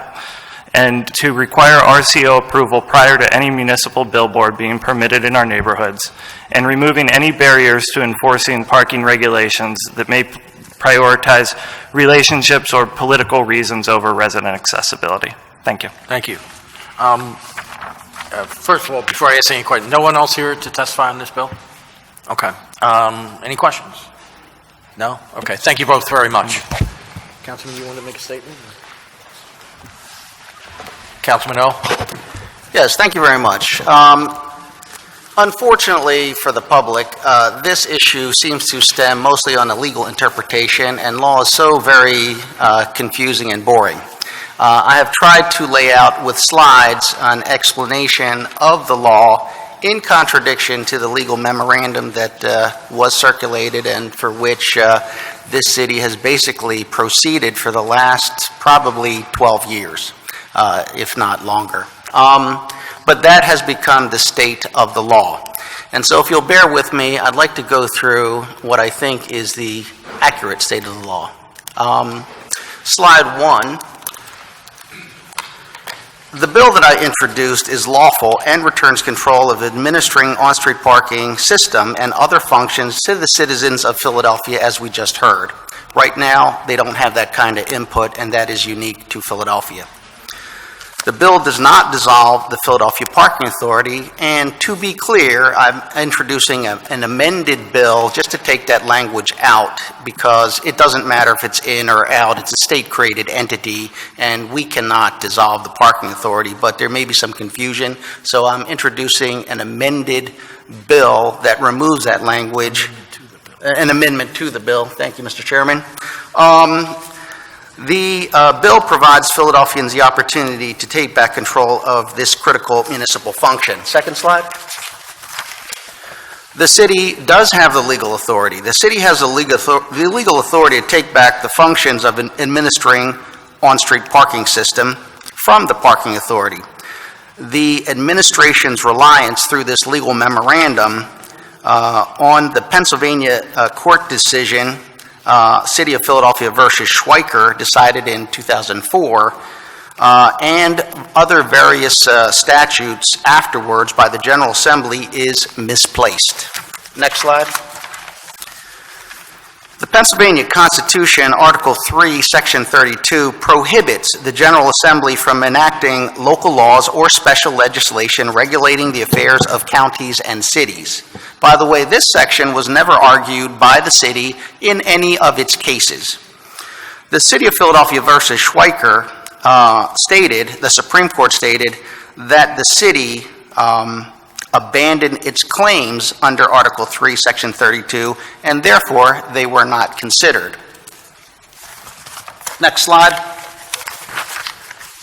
The Pennsylvania Constitution, in its current state, was established in 1874. The delegates to the convention in 1873 were motivated by reform. 10 years prior to that convention, corruption and favoritism in the General Assembly was rampant. Over 90% of the bills passed in that legislature were special and local.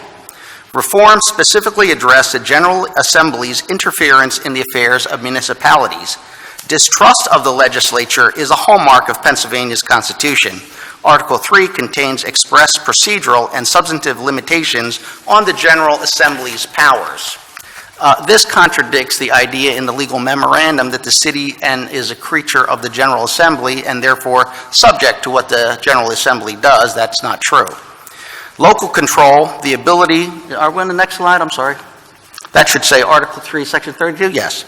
Local control, the ability of counties and municipalities to make their own decisions is very important in Pennsylvania. To protect local control, the Pennsylvania Constitution, under Article 3, Section 32, prohibits the General Assembly from passing any local or special laws that regulate the affairs of counties, cities, and other political subdivisions. The General Assembly would violate the Pennsylvania Constitution if it legislated that the Philadelphia Parking Authority performed the city's functions and prevented Philadelphia from altering its relationship with the Parking Authority without the Parking Authority's consent, absent a bona fide state interest. Next slide. Act 22 of 2001. The Pennsylvania Constitution requires that the General Assembly enact general laws, not local or special laws, and that they serve the public interest. In 2001, the Pennsylvania Speaker of the House met with the Mayor of Philadelphia. The Mayor ignored him. The result was the introduction of Act 22 that passed, and Act 22 made the governor the person who appointed the board members of the Philadelphia Parking Authority, taking that power away from the mayor. Next slide. As a result, the leadership of the Philadelphia Parking Authority changed and no longer responded to the mayor of Philadelphia. Act 22 also required the Philadelphia Parking Authority to transfer up to $45 million of its retained earnings to the Philadelphia School District on an annual basis. There was no city parking issue or problem that precipitated this change. Next slide. Consistent with the newly enacted amendments, the governor appointed 6 new members, 2 from the speaker, 2 from this Senate president pro tempore, 2 from the governor, to the existing 5 board member appointed by the mayor, basically giving the governor and the Republicans in Harrisburg a majority on the parking authority. The city files in common pleas court challenging the validity of the amendments. The city also sought injunctive relief to prevent the new members from being sworn in. Because the city failed to name the governor, the common pleas court lacked jurisdiction and transferred the case to the Commonwealth Court. The Commonwealth Court lacked jurisdiction and dismissed the case. Next slide. The City of Philadelphia then sought an emergency stay and exercise of King's Bench powers with the Pennsylvania Supreme Court. King's Bench is basically falling on the mercy of the court for justice. The Pennsylvania Supreme Court denied the city's request for relief regarding seating the newly constituted board, but stayed further implementation of the challenged amendments. Then it returned the matter to the Commonwealth Court and lifted its stay. So now the Commonwealth Court has jurisdiction. Next slide.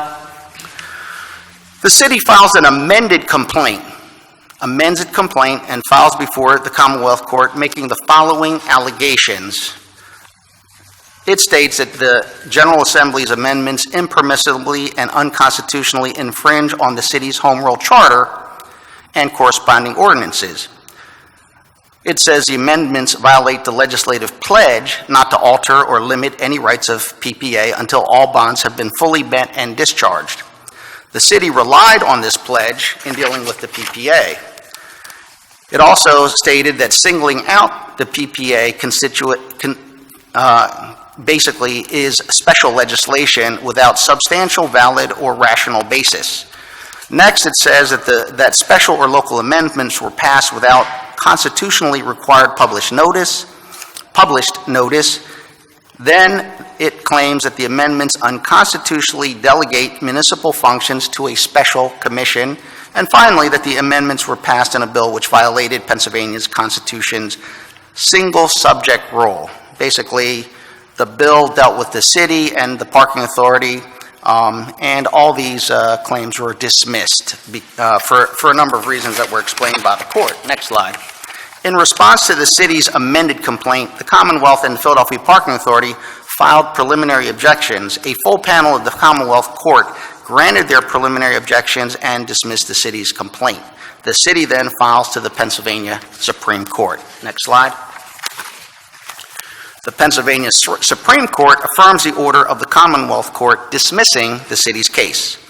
The Pennsylvania Supreme Court found that the city did raise constitutional challenges, including Article 3, Section 32, against Act 22 in its amended complaint, but failed to state these issues in its list of questions presented on appeal, did not discuss them in the body of its brief, and did not include them in its prayer for relief.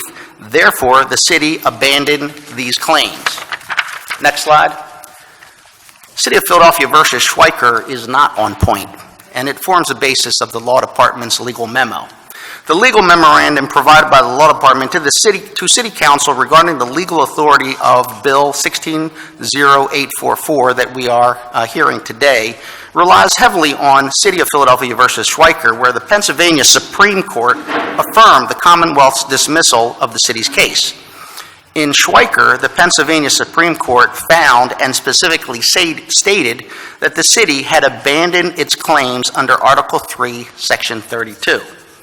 As a result, the Pennsylvania Supreme Court never considered the issue of constitutionally prohibited legislation by the General Assembly which interfered with Philadelphia's county and city functions. Next slide. Since the decision in City of Philadelphia versus Schweiker, the General Assembly has enacted various laws regarding on-street parking and other municipal functions, empowering the Philadelphia Parking Authority and possibly restricting the City of Philadelphia. The city has not challenged the constitutionality of these laws under Article 3, Section 32.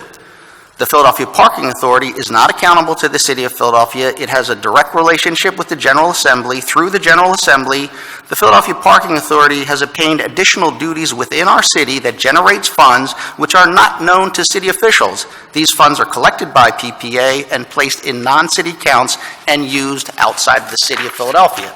That's to our detriment. Next slide. Act 9 of 2004.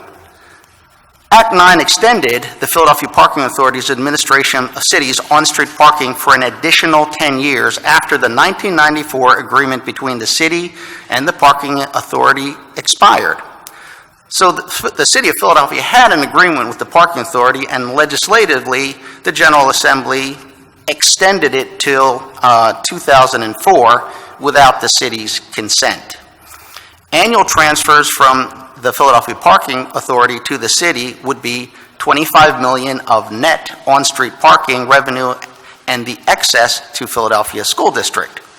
So Act 9 changed the formula. Instead of up to $45 million per year going to the school district, $25 million would go to the city if there was any money left over, and beyond that, anything above 25 would go to the school district.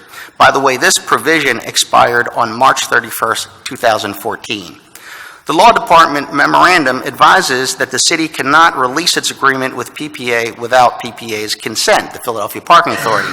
The relevant language that they point to is in the statute, quote, "The authority and the city," meaning the parking authority, "by mutual consent may modify the system of on-street parking regulation to the extent permitted by law." Next slide. In response to Act 9, the city filed a complaint, City of Philadelphia versus Rendell, in the Commonwealth Court, and that was decided in 2005, which challenged the new statutory amendment as, once again, interfering with the city's home rule charter, or home rule powers. The Commonwealth Court sustained the preliminary objections and dismissed the city's case. It stated that these issues had already been decided by the Supreme Court in City of Philadelphia versus Schweiker. Next slide. Footnote 23. However, footnote 23, Judge Levitt for the majority stated, Act 9 extended that contract. Act 9 did not divest the City Council of the ability to legislate on the subject of on-street parking that does not involve proprietary aspects of on-street parking. The dissent reads Act 9 to give the authority a legislative veto, relying on the language that, quote, "The authority and the city by mutual consent may modify the system of on-street parking regulation to the extent permitted by applicable law," end quote. The parking authority law makes it clear that on-street parking regulation involves acts of administration, supervision, and enforcement, not legislative acts. In any case, the authority has not attempted to veto an act of City Council. The mere possibility of that event does not give rise to a cause of action. Stated otherwise, the claim is not ripe for our review because it is not presented here. Next slide. July 2012 statute. This is the current statute that is now in question. It provides that from March 31st, 2014, when Act 9's provision extending the 1994 agreement between the city and the parking authority expires, that the parking authority shall enforce and administer all on-street parking regulation in Philadelphia, i.e. indefinitely. This statute did not extend an agreement. It simply legislated what will happen, and that is probably in violation of Article 330, Section 32. Unlike Act 9, the July 2012 statute does not extend the cooperation agreement. The General Assembly simply legislated the city function to the Philadelphia Parking Authority. July 2012 statute does not prohibit unilateral action by city regarding on-street parking and other functions. So nowhere in this statute does it say the city cannot take unilateral action, and such a prohibition would be unconstitutional absent a state interest. Next slide. In City of Philadelphia versus Schweiker, which started its path in 2001 and ended in 2004, the Philadelphia Parking Authority and the Commonwealth claimed that the state's interest in enacting Act 22, which took control of the Philadelphia Parking Authority from the city, was to provide adequate funds to the school district of Philadelphia. In 2001, the state also took control of Philadelphia's financially challenged school district. Since 2001, the Philadelphia Parking Authority has grown significantly and dramatically increased its revenues. However, its costs have also grown dramatically, and additional revenue generation authorized by the General Assembly is not provided to the city or the school district. In fact, the Philadelphia Parking Authority has never come close to giving the maximum of $45 million annually to this Philadelphia school district as provided in Act 22. That would be $675 million over 15 years. Next slide. Money promised to the school district has not been delivered. City Council held hearings regarding PPA's failure to provide funds to the Philadelphia School District. Public officials have expressed the opinion that the Philadelphia Parking Authority appears to provide as little funds as possible to the Philadelphia School District. The state has not funded the Philadelphia School District adequately. As a result, the city has raised property taxes 4 years in a row, increased the school's percentage of use and occupancy tax, and implemented a state-authorized cigarette tax, none of which provides the money that is needed.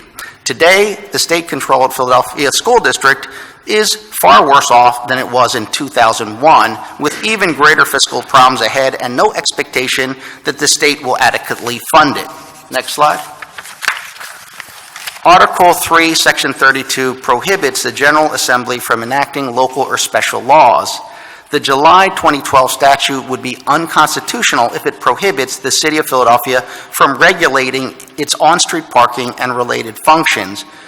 The articulated state interest in providing adequate funds to the Philadelphia School District has not happened, and there's no indication that it will. Bill 160844 lawfully returns cities' on-street parking functions and all related revenues to the City of Philadelphia as required by the Pennsylvania Constitution in Article 3, Section 32. What I would like to state is that during this entire time, since the takeover of the Parking Authority and all the other acts that were done by the General Legislature of Pennsylvania, General Assembly, the City Council of Philadelphia has never introduced the bill, and therefore there has never been the opportunity for the Parking Authority or the state to prohibit it, which would give us a cause of action, and I believe, and wind up with a ruling that such a prohibition would be in violation of the Pennsylvania Constitution, Article 3, Section 32. The courts have hinted to the City of Philadelphia that continually raising home rule charter issues, special commission issues, and all the other issues that were outlined in this legal memorandum is already decided by the Supreme Court, and that Article 3, Section 32 has not been raised. I would like to say that we should, in this committee, vote to favorably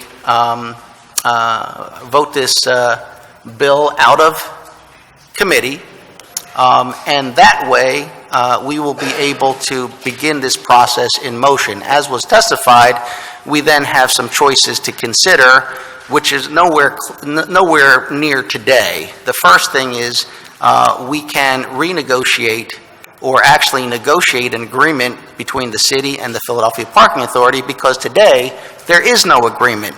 The legislature simply directed the city by state law to have the parking authority run its on-street parking function. I would say that's clearly a violation of the Constitution. If there is a hook that the Commonwealth, the General Assembly, or the Parking Authority can hang its hat on, it is that they have done so to adequately fund our schools. I think historically speaking, that has been proven not to be the case, in addition to which passing laws that create new powers within the city of Philadelphia to generate revenues that go to accounts outside of the city of Philadelphia or the school district is counter to the articulated state interest of funding schools. With that, I would certainly answer any questions that my colleagues may have. Thank you. Thank you, Councilman. Comments, questions, Councilman Green? Thank you, Chairman Greenlee. I want to thank Councilman O for the PowerPoint presentation. In addition, thank you for all the legal work you've put in putting together this information. I want to know, can I get CLE credit for this hour? Yeah, for this hour, yes. Just Ethics credit, too. Just substantive credit, not ethics. But I guess one of my concerns, and I'm someone has been a member of the law department as a deputy city solicitor. I've had many challenges and debates with the law department regarding their opinions on various issues. I did have a chance to read the opinion that was provided, solicitor's opinion that was provided. I did have some questions regarding that opinion. However, the city solicitor is the chief legal officer for both the executive branch and the legislative branch. I do believe we need some type of Marbury versus Madison decision. I've been saying that for a very long time. We've had a couple situations in my experience working in city council where we almost came to that situation. I believe Councilman Greenlee can relate to his former boss, Councilman David Cohen, and Mayor Street during the condo trash litigation that almost got us to that point.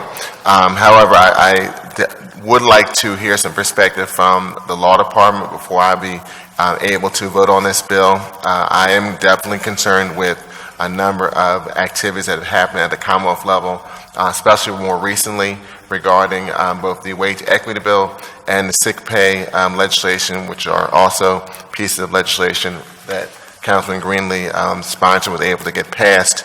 And then also just reflecting on the commentary provided by Cost Down Coalition and the fact that concern about what is the steps for some type of going forward if there was a elimination or a restriction from working with the Philadelphia Parking Authority. My understanding is that the legislation or concept that we would have the police department, streets, and L&I all be responsible for park enforcement in the city of Philadelphia. And I just also have some perspective that how would those departments do that? And I would also like to hear from them as well regarding this legislation. So that's some of my concerns. I am open to amending the bill, but at this point I'm not ready to vote on it because I have those questions outstanding. Yes, may I respond to that, Mr. Chairman? If I could just put on the record, Councilman Heenan, Majority Leader is also present. Yes, Councilman O. Yes. We will not, it will not benefit us to spend time thinking about what is the best way to administer on-street parking, whether it is by having the parking authority do it, maybe do it more transparently, maybe do it in a way more responsive to our planning and citizens' needs, or whether we should have the streets department if we don't pass the bill because basically there's no reason for us to consider any of this. If we pass the bill, it doesn't mean, out of committee, it doesn't mean that this bill, even if it is passed out of our council, makes any direct changes. It simply means that we have taken an action and we can take our time and plan on when, if ever, we want to approach the parking authority and the Commonwealth about how we should do this. But it does return a level of power back to the city that is currently absent. If we were to do this, we could do it over a period of time, 3 years, 5 years, or not at all. We could simply have the parking authority continue what they're doing. The only caveat is if the parking authority in the Commonwealth were to take us to court if we pass this bill out of City Council and made it an ordinance. Then they may file an injunction or may file something against us, but that's I think, a matter that is in their hands. I think that, as you raised, overreaching by the General Assembly into the details of what we do. For example, the current bill in the General Assembly would say that I, as a city councilman or any city employee, cannot contact the Immigration Service. That is part of the bill. So, for example, if any of my constituents came to me and said, my family is stuck in Bermuda and we can't get them back over here, I can't call the Immigration Service under that bill. I don't think that's constitutional, and I think it's important to clarify all our duties around the principle that exists in the Pennsylvania Constitution that local people direct their local governments and that that is protected. Okay, thank you. Councilman, I saw you, Councilwoman Gims already, and if I could go to her first, and if you wanted to come back. Councilwoman Gim? Yes, thank you, Mr. Chair. My one comment would be that I believe that the parking authority should be here.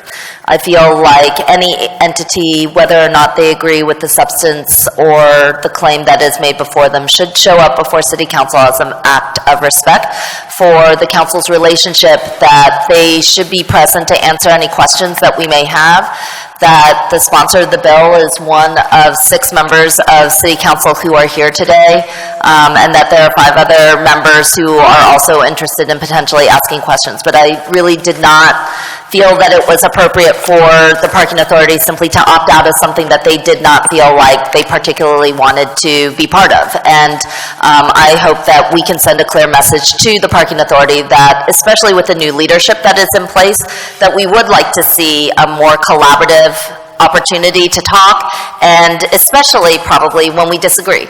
And if there is a disagreement in place, I would hope that the parking authority would be able to come into City Council chambers and be able to directly address that disagreement, and we can end it where we end it. But it is a problem when a major entity and partner with the City Council chooses to opt out of a hearing in which they're the subject of it. So that's my first comment. My second comment is, I also want to commend Councilman O for his tremendous work and his research on this. There isn't anybody else, I don't think, who has been as laser focused on these issues, and I share many of the frustrations that led to the formation of the bill. Certainly, I think there are a lot of questions about the role of the school district funding. In particular, we've raised questions about the fact that, for example, in 2014, the parking authority came before City Council requesting increases in parking rates, promising that we would reach what should be $18 million a year. We are maybe projected to reach that, maybe projected to reach $8 million a year by the $8 million for FY 2017 by the time that their fiscal year ends, but that's even up in the air. That's a difference of $10 million a year. I don't think that that's acceptable. I don't think it's acceptable for the parking authority not to have had a performance and management audit prior to this in order for us to better understand the expenses that they accumulate and accrue. But we do have new leadership at the parking authority. We also have a full performance management audit that will come before us, hopefully from the Auditor General, Eugene D. Pascal, and I believe that the Attorney General is also very clear and aware of the parking authority's responsibility, not so much as its own entity, but as an institution of the public trust. And it should be seen as that kind of institution, that it is a public trust, much like the Hershey School, much like other kinds of entities. It has a responsibility to the City of Philadelphia, to the school children of Philadelphia, and to the airport, which is a massive regional center, and is also some area that we should be asking a lot of questions about. But I don't know that I'm prepared to vote on this bill at this time, in particular because I think that there are the outstanding questions that have been raised both by the law department and by my other colleague here that are outstanding. But I do think that that shouldn't dissuade us from being even more diligent and vigilant about our duty to continue to ask questions and to make sure that the parking authority knows that we expect answers. Thank you. Councilman Green? Yes, thank you, Chairman Greenlee. I concur with a lot of the comments that Councilwoman Gim made. For me, and the focus of my vote is primarily on the fact of the City of Philadelphia versus Schweiker case. I think Councilman O has raised some points in reference to the law department's opinion. Primarily, it seems like the crux of the case and his opinion with my short review of his information regarding Article 3, Section 32. And some of the issues that he raised are legitimate in reference to why the city may have abandoned various claims in the past litigation regarding this issue. But from my perspective, before I'm able to take a vote on an issue, as an attorney, I need to make sure that I have a full understanding of all of the issues, and also really want to hear from the law department and really challenge them on some of the issues that Councilman O raised in this issue, and hear their response to some of those concerns. Thank you. All right, here's where we like to go, unless there's other comments. Councilman O has an amendment, which I think everybody kind of, from what I understand, agrees that could be moved out of committee. We're going to go briefly into the committee meeting so that he can move that amendment. I'm then going to ask that we move it back into to the committee hearing and hold it to the call of the chair. So we will temporarily go into the committee of the Law and Government Committee's meeting, and the chair recognizes Councilman O. Thank you very much, Mr. Chairman. I move to amend Bill 160844. A copy of the amendment has been circulated. Second. It's been moved and seconded. All in favor? Aye. Opposed? Hearing none, the amendment is adopted. And we will now move back into our public hearing, and Bill number 160844 as amended will be held to the call of the chair. Thank you.